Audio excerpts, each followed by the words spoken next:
Mira had always thought that when people talked about a broken heart, it was just a figure of speech. She had never known pain could be so physical. The day Jonas died, she felt it inside her, ripping apart. It was as if a hand had reached inside her and crushed her heart in its grip. The pain was sharp at first, then dull, like an ache that spread through every bone in her body. She couldn't breathe. She remembered the moment she heard the words, how the world seemed to tilt, the room closing in around her. Someone had said his name, then the word accident, then he was gone. Her mind had refused to accept it. No. Jonas had been there. He had kissed her goodbye that morning. She remembered falling to her knees. Someone tried to help her up, but she had screamed at them to let her go. She clutched at her own chest, trying to hold herself together. The days that followed were a blur of voices and hands, people trying to help, trying to soften the weight of her grief. They brought food. They whispered their condolences. They placed gentle hands on her back and told her, "He's in a better place now." And worst of all, it was God's plan. She wanted to scream, wanted to shake them, wanted to demand how they could say such a thing.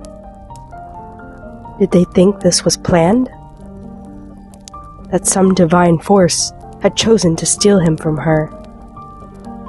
He was the love of her life, who she chose to spend her life with. He was to her wonderful in so many ways. She clenched her fists so tightly her nails dug into her palms. Would they feel the same if it had happened to them? If it had been their love stolen away, their future burned to ash in an instant? Would they still say, "It's all part of God's will," with that same empty kindness? The words made her sick, so she stopped listening. She shut them all out.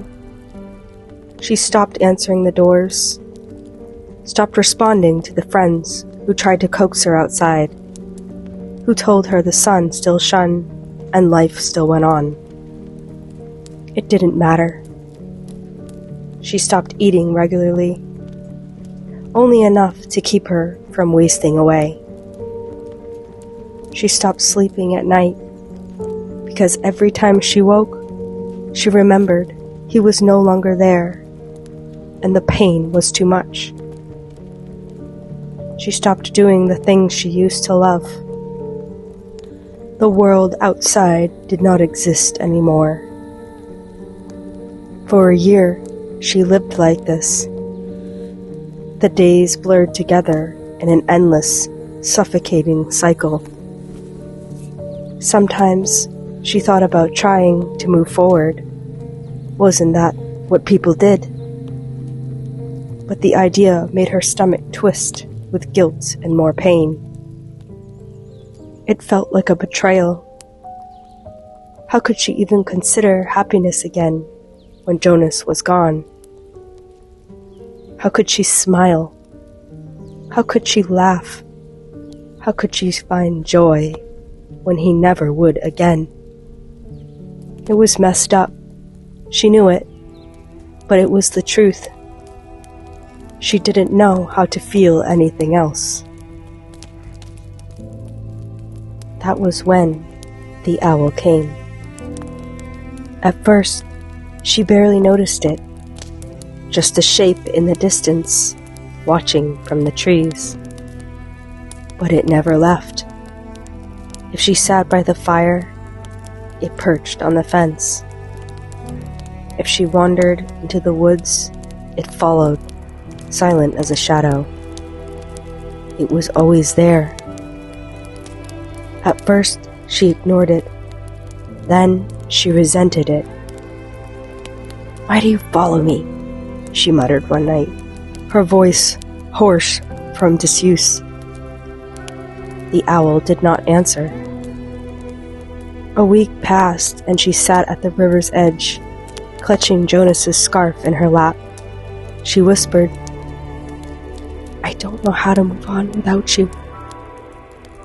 She had meant the words for Jonas, but it was the owl that answered. Like magic, the owl flew before her, gracefully, and changed into a woman. It was effortless, as if the owl had simply ceased to exist. Mira's breath quickened.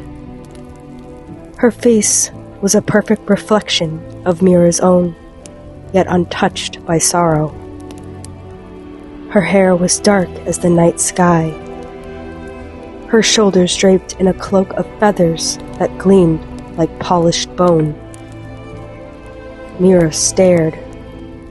The reflection of herself raised a hand, and Mira saw. A vision flicked before her. She saw her home, the walls wrapped in shadow, the air thick with silence. But then, the rippling scene changed, and she saw herself inside a cage. The bars were made of bone, twisting and curling around her. But she didn't try to leave. She simply sat there, unmoving. There was a clear opening to the cage of bones, and yet she did not step through. Mira's breath caught. She reached for the bones, but the moment her fingers touched the edge, a sound cracked through the vision like a splitting bone. A terrible, wet snapping. She turned and gasped. The owl woman stood before her, her cloak of feathers rippling in a phantom wind. Her ribcage snapped apart, one bone at a time, revealing the raw, bleeding heart beneath. Dark and endless, the blood poured from the wound, staining her hands, her feet, the ground beneath her. It spread, thick as ink, drowning the earth. Mira stumbled backwards, her breath coming in ragged gasps. "No," she whispered. The owl woman took a step forward. Mira's heart hammered against her ribs. She clutched at her chest. The pain was not her own, but she felt it. She couldn't look anymore, so she ran. Outside, in the distant trees, the owl woman watched. Mira couldn't sleep. Every time she closed her eyes, nightmares coiled around her mind. She saw cages, bones snapping open. She saw blood, dark and endless, soaking into the earth. And always, the owl watched. She tossed and turned, the weight of the visions pressing against her chest like something heavy sitting on top of her. The night dragged on in a restless haze, her thoughts tangled in the eerie echoes of what had happened. If it had happened at all. When morning finally came, she gave up on the thoughts of it all. With a sigh, she threw back the covers and sat up, her body aching with exhaustion. The fire in the hearth had long since burned to embers, leaving the cabin cold. She needed coffee. Dragging herself to the kitchen, she filled the kettle and set it over the stove, rubbing her arms against the morning chill. She glanced through the window, and there, standing in the pale light of dawn, was the owl. It perched on the fence, its hollow black eyes fixed directly on her, Mira's stomach twisted. It wasn't normal to see an owl in the daylight. Not like this. Not standing there, watching her so openly. The memories from the night before crashed over her. The vision, the cage, the bleeding heart. But had it really happened? Or had it just been a dream? She tore her gaze away, forcing herself to breathe. No, she wasn't doing this. Not again. She ignored the owl and turned back to her coffee. By nightfall, Mira had almost convinced herself that the thing outside her window had never been there at all. But as she sat before the fire, the owl started to call. A slow, low sound, hollow and summoning. She stiffened.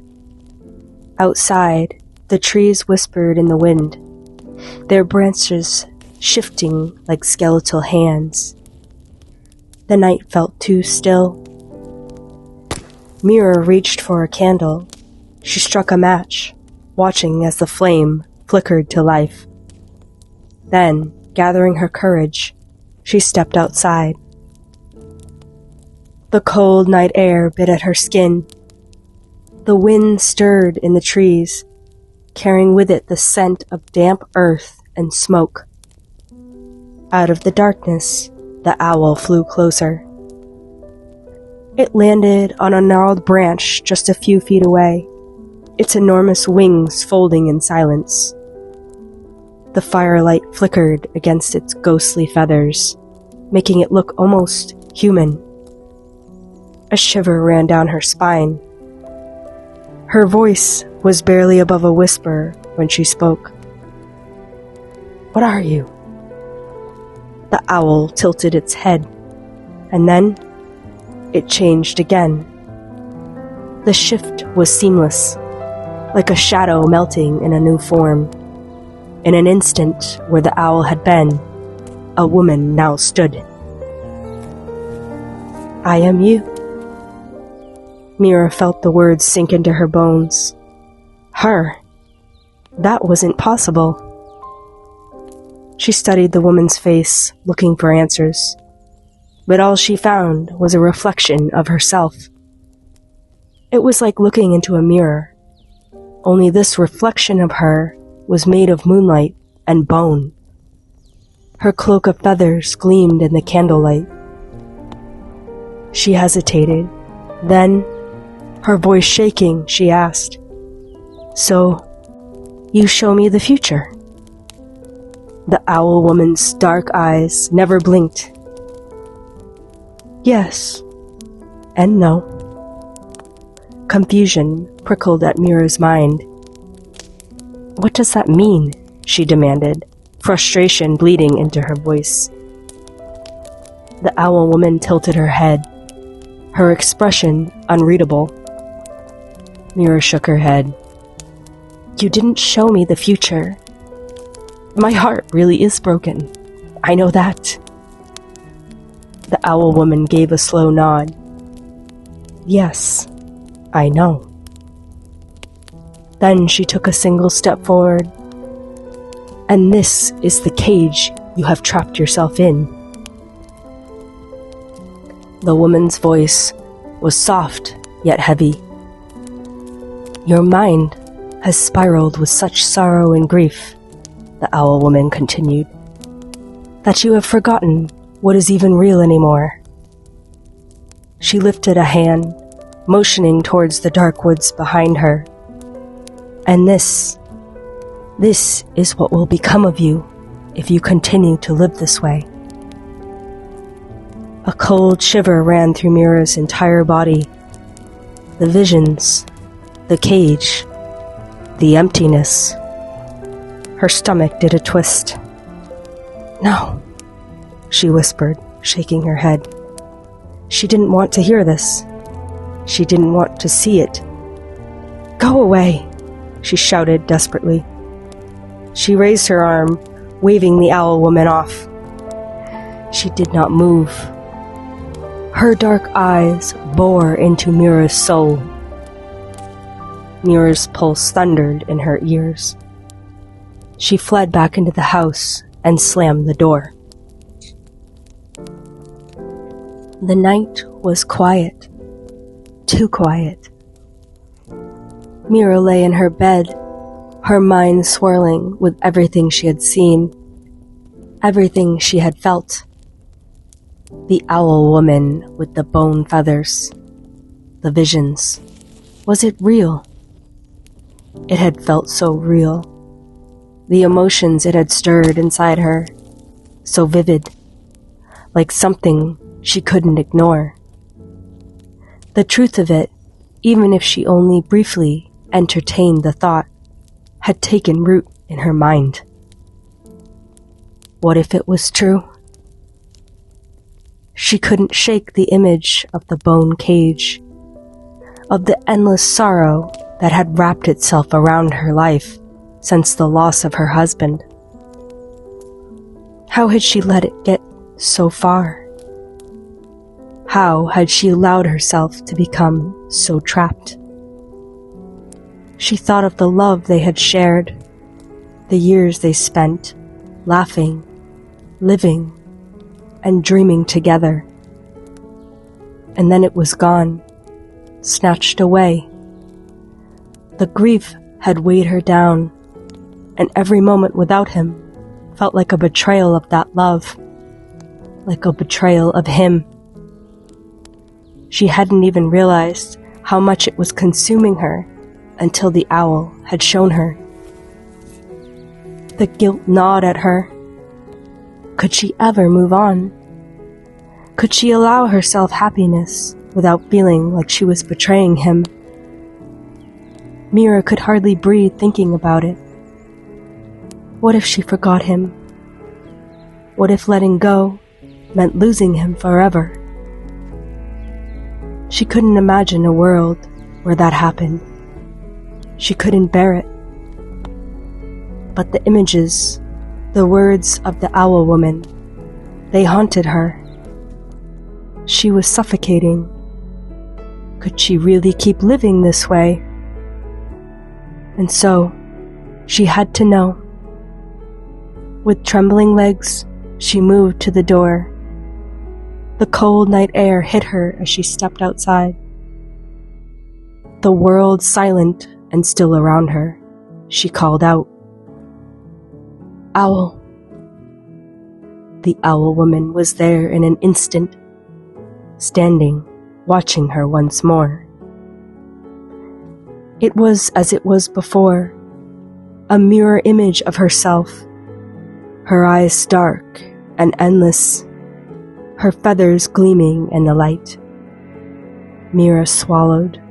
She was drawn to her, to the truth she might reveal. "I don't want to be trapped forever," she said. The owl's eyes softened. She took a trembling step forward. "I don't know how to move on," she said, voice cracking. "I feel guilty when I think about it. I don't know how to let him go. I don't know how to be happy again without him. It feels like if I let him go, I'll forget him. I don't want to forget him." Tears welled in her eyes and her chest tightened. She could barely breathe as the weight of it all pressed down on her. The owl woman remained silent for a long moment, her dark eyes watching her with an unreadable expression. Finally, the owl woman spoke, her voice gentle. "You cannot see any other way of living because you are so lost in the dark. To never let go will forever keep you caged. But not everyone gets the chance to be loved by someone so deeply. You have loved like this." Mira's heart retched as the words cut through her, raw and painful. Anyone who felt that love, the owl continued, could not leave this earth, not at peace. The words settled in the air between them, heavy and full of truth. Mira collapsed to her knees, tears falling freely now, soaking her cheeks. She let out a strangled cry, clutching at her chest. Through the haze of her sorrow, the question slipped from her lips. Can I ever be happy again?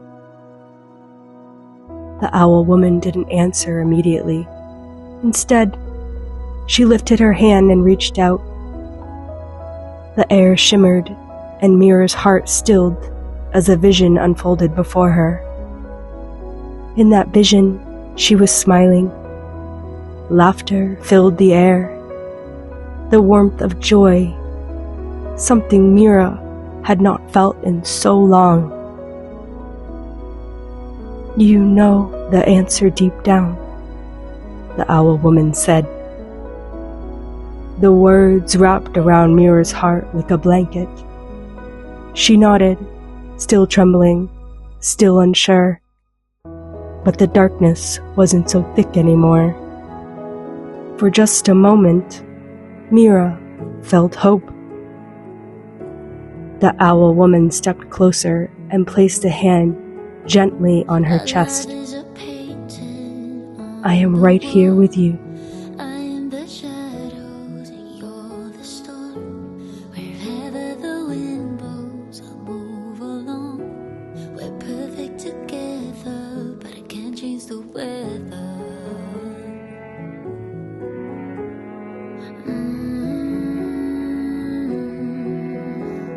Somewhere between the clouds, I think I saw the sky, and we could paint it blue, but it don't matter to you, 'cause it beanie paws, and it beanie paws on me, and it beanie paws.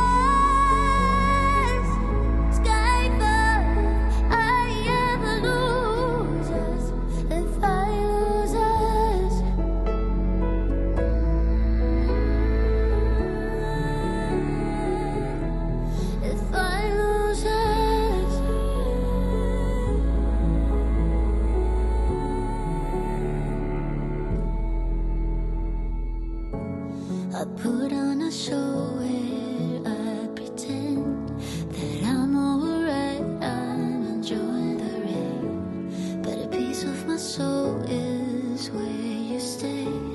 It vanished away with a cloudy day. I need to lay down, the night is my day now, and the sun is up. I need to lay my head down, kiss off the